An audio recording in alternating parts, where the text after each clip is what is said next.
Hi guys, so today I'm going to be doing my Christmas book review video. I have 7 books, so let's just get right into it. So this book was a little unconventional type of book.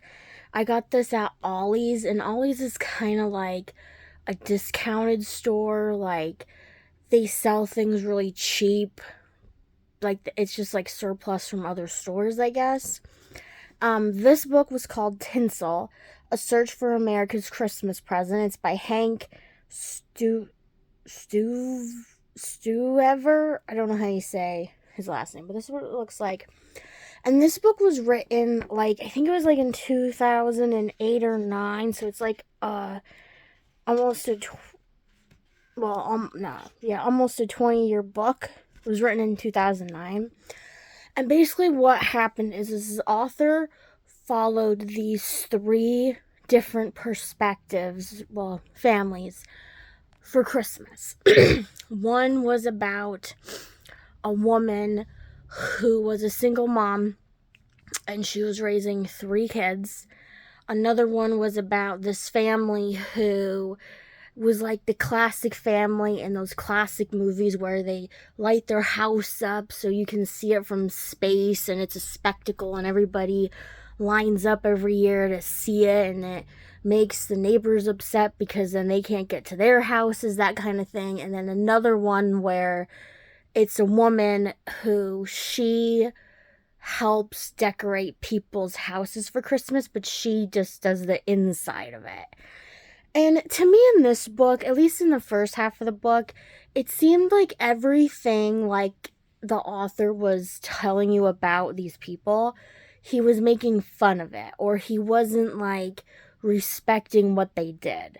Like, he was like, why can't people just decorate their houses themselves? Why do they have to hire her? And it takes away from her time with her family and blah, blah, blah, blah. And then the single mother, he was going on and on and on about her going to church and dissing that kind of thing, because I don't know if it was like he didn't have great Christmases as a kid, because he does go into a little bit about his Christmases, but it wasn't like it was bad. So I don't know why he was dissing these other people's stuff. And then with the people that light up their house, he was talking about how, like, the wife was complaining and didn't like it, and it wasn't her project, it was his project, and blah, blah, blah.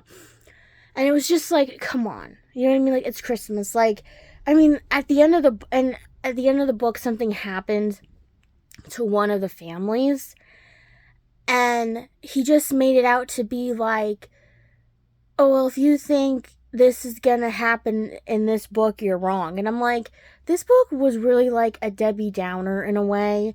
It really wasn't, to me, it wasn't like, obviously it wasn't like magical and Christmassy and all that kind of stuff, but it wasn't fun. It was basically just, to me, like, so many times during this book, I wanted to just stop reading it, because it was making me upset. It was making me sad, because I'm like, Christmas, I get it. Like, some people don't like Christmas. Some people don't celebrate Christmas. You know, all that kind of stuff. But it's like, why did you have to, like, downgrade what these people are doing? You know what I mean? So, yeah. And plus, that was a book that I got a couple years ago as a Christmas present. And I really wanted to read it. I wanted to read it last year, but I didn't have enough time to read it. So I didn't read it, so I really wanted to read it this time. And I'm like, like I always say, when there's books that you really, really, really want to read, and then you read it and you're like, it was just, that's what this book was. Okay, this book was a cute book. So this book was called 12 Days of Christmas, and it's by Debbie Macomber. And I like Debbie Macomber books. I liked her series of books. I think she wrote the Cedar Cove books, and her books are just like so cute. Like, her books, like, they're like, you can snuggle up with them, read them for half the night, and not want to put them down. That's how good this book was. This is what it looks like. And it had 12 chapters in it, plus an epilogue and a prologue, I think. And basically, it was about this woman who, she lives in an apartment building, and one of her neighbors that lives on the same floor as her is basically like a Scrooge. And she comes up with this idea to kill him with kindness, basically. Like, if I treat him nice, he'll become nicer, and it's around Christmas time. And basically, she wants to get this job. She's in this job that she doesn't like, and she wants to get this job, but there's a catch to it where she has to make a blog about something. And it's between her and this other person, because it's for like some social media thing. And she decides she's going to write a blog about her trying to win this man over. And in the process, she learns more about him. She understands why he doesn't really like Christmas, what happened to him throughout his life to make him that, like, miserly of a man. And in the process, she starts to kind of fall in love with him. And it's a really cute book. I really like it. The chapters, some of them are long in this book, and then in between the chapters is her blog posts. And I really liked it. It was kind of like, to me, it was kind of like a retelling of A Christmas Carol in a way. I mean, there wasn't any ghosts in it or anything, but to me, that's what it seemed like to me, and it was really cute, like I said.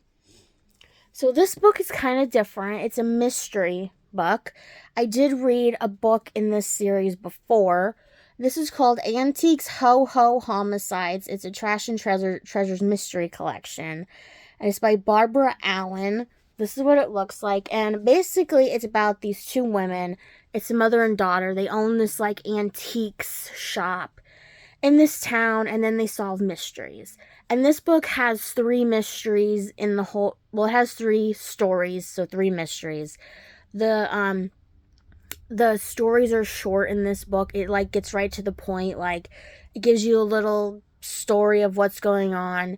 It gets to the plot point, and then it gets to the end, like that. Like, these stories are really, really, really short, which I like, and it gets to the point right away. And these are funny. Her daughter has a dog who helps them in some of her, like, mischievous ways that her dog has. Her mother is funny. She's funny. But the one thing I will say in this book that drives me nuts is because there's 2 different characters, protagonists. They write in the author writes in parentheses what the other one is talking about. So that's the only downside in this book is there's all, like, you could have a page where, like, all of it is in parentheses except for, like, the last paragraph of the page. And that's what gets annoying to me in books is when, and I think that was my problem with this series in particular anyway, is I get, like, people put parentheses in books, but for me, I was taught that, well, when I was in school, like, the stuff in parentheses doesn't really matter unless it's, like, a nonfiction book or an autobiography or something like that. And it was, like I said, like, besides that, it was a good book. The stories were short in it. The chapters were short. Like, I don't think any story had less than 10 chapters in it. I think they were, like, maybe 5 chapters at least or less. So this book, now, this was a book that Kara from Care About Reads, she read this, but she read it when it was an ebook. And she said it was the most cutest story, Christmas story she ever read, and it's a romance story. And I was like, okay, well, I didn't really have an e-reader, and for me, it's like, I'd rather just get a book than put it on a Kindle or something. I mean, I have books on my Kindle, but I use it for mostly books that I can't find, like at a thrift store, a book sale, or like a bookstore in general. So this book is the book that she read, and it's called Window Shopping, and it's by Tessa Bailey. Now, Kara loves Tessa Bailey, except, like, her newer ones, she really doesn't like them very much. This is what it looks like, by the way. And it's about this woman who she was in jail. She got out of jail from doing a crime with her friend, and she wants a job. And she's like, I know, like, I can't really get a job because of what happened. But here she gets a job as a window decorator. You know, like when you see like the fancy stores and they have like their windows and they have like, you know, the mannequins in them and a scene in the window, that kind of thing, like in those kind of stores. Well, she wanted to do that. And this man who runs this company, I would say it's kind of like a Macy's in a way, I guess you could say, like that. And he runs it with his family. It's his grandfather's like big store, department store type of thing. And he keeps it a secret that she was in jail and all this stuff. And they basically create this love interest in the book. And it's that part of the story was good and happens during Christmas time. And she, you know, they come from like kind of like not similar backgrounds, but it's like the parents, like, well, the parents don't want their daughter to come home because of what happened. And his parents don't really care for him because they're too busy doing their own thing, being rich, you know, because they own this department store, so they don't really like get together with him, stuff like that. So they both come from kind of like the same kind of cloth a little bit. And basically in this book, there's a lot of smut in this book. Now, don't get me wrong, I know it's a romance book, it's gonna have smut in it, but there was just too much of it in this book. It was like, once they started to get together, every single chapter was about the smut. And I'm like, seriously? You could have took out half of this book because of all the smut that was in it. And it got to the point where I was just like, come on, like, there's other things in a relationship than just doing that, you know? And I think, like, that's what took away the cuteness of this book, in a way. At least that's what I think. So, this was a short book. It's called The Magic of Christmas Miracles. It's by Jamie C. Miller, Laura Lewis, and Jennifer Sander. This is what it looks like. I don't remember. I think I got this at Book Bingo or something. I don't really remember where I got it from. And basically, now, if you don't like religious stuff, you're not going to like this book. So basically what it's about is about people. It's 30 to 33 short stories. I can't remember. I know it's like in the 30s. And it's about people who, it's during Christmas time, experience these miracles.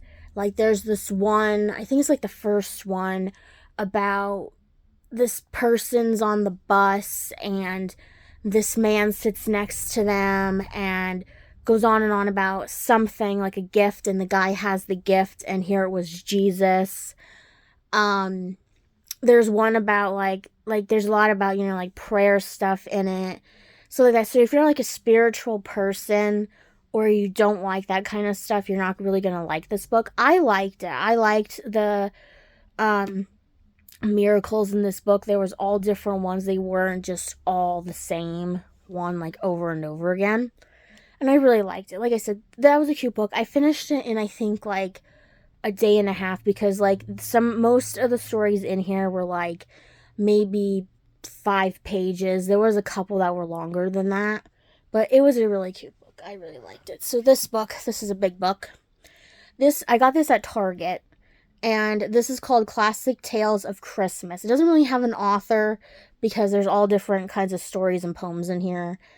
It was introduced by somebody. Let me see. It was introduced by Ken Monchin. He has a PhD. And this is what it looks like. And here the pages are like golden. And basically it's about a book just about like classic Christmas tales and poems. Like 'Twas Night Before Christmas is in it. A Charles Dickens Christmas Carol's in here. There's a couple other ones by him in here. The Nutcracker and the Rat or the King Rat King, whatever you want to call him. He's in here. Theo Henry, Gift of the Magi is in here, that kind of thing. Just like classic, like stories that we might have read like when we were in like school or seen like on the TV, you know, like the Christmas Carol stuff, that kind of stuff. I really like this book so far. I'm not really finished with it, but because there's 500 some pages in it. But I will say so far what I've read in it is good. It's interesting. I don't think I ever read the Nutcracker story before. Like I seen it like as a cartoon, and then like when they show little clips of it, like the ballet and stuff, but not like the story. So that was good. It's a lengthy book. I wanted to get it in here because if I don't do this book review today, I won't be able to do it until after Christmas. And there wouldn't be any reason for me to put this book up after Christmas because it's a Christmas book review video. So this book is the biggest book that I read. I think it has the same amount of pages. I think there was like 500 some pages in this book, but more because there's an index and glossary and all that stuff in it. So I got this book at the library when they had like a spring book sale or summer book sale or something. This is called the Encyclopedia of Christmas. It's by Tanya Gulvich, and it was illustrated by Marianne Strovas Lanning. That's what it looks like. And it is an encyclopedia, and I read the whole thing, minus like the index, like that kind of stuff that's always in the back of these kind of books. And basically, it goes from A to, I think it was Y. I don't think there was a Z, or maybe there was a Z. I'm not really sure. I don't remember. And basically, I read it, the whole thing. I took a break like halfway through. When I got to N, I took a break, so that way I wasn't reading the whole thing. There is a Z, so it goes from A to Z. I liked it. Like I said, you don't have to read the whole book. I did because I wanted to know a lot more about it. It was funny because when I read this book, you wouldn't see how many times I seen references to things, like especially in the classic Tales of Christmas book that I just showed you. How many references were from there that were in the encyclopedia book, or like the whole Christmas season in general. And I will say though that if you do read the whole thing, which I don't think anybody would, but I am going to keep that book. Towards the second half of the book, a lot of the things repeat itself. So the names and things in the book that are in the book are bolded, so you can always go back through the book to look to make, like, if you forget who somebody was, you can obviously like go back and forth. So a lot of the things do kind of repeat themselves a little bit in the book. That was my only thing. It got straight to the point. Like, it only took me in total maybe a week and a half to read that book, but I do read kind of fast. So that was my book review video for this month. I'll see you guys next time with another video. Hope you guys have a wonderful day and happy holidays.